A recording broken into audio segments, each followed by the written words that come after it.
Bonjour, je suis Nathalie Grandhomme, psychopraticienne et sexothérapeute, et aujourd'hui nous allons parler du sexe après l'abstinence. Une longue période d'abstinence sexuelle peut entraîner une perte de confiance et un malaise au moment de reprendre une vie sexuelle. On peut se dire, est-ce que je vais encore savoir ? Mon corps va-t-il réagir ? Et on peut se retrouver presque aussi intimidé que si c'était la première fois. Donc je vais vous donner quelques conseils pour passer ce cap. Tout d'abord, dédramatiser la situation.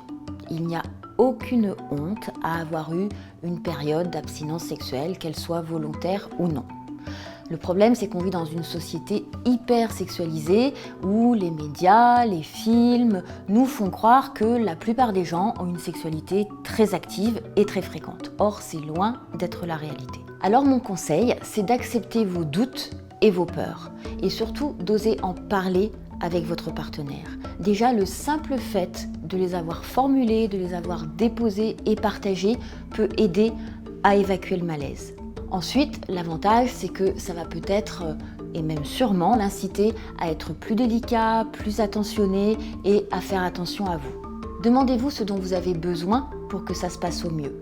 Qu'est-ce qui vous ferait du bien ? Qu'est-ce qui vous ferait plaisir ?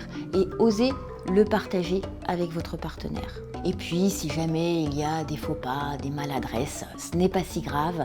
Essayez d'en rire ensemble et ça va sûrement renforcer la complicité et vous aider à traverser ce cap difficile. La deuxième chose, c'est de reprendre confiance en soi.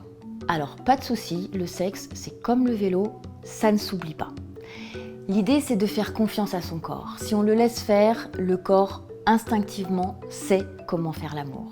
Le chemin du plaisir se retrouve tout seul à condition de lâcher le mental et de ne pas se mettre la pression. Alors, respirez et faites confiance à l'intelligence de votre corps. Pour cela, quelques exercices tout simples.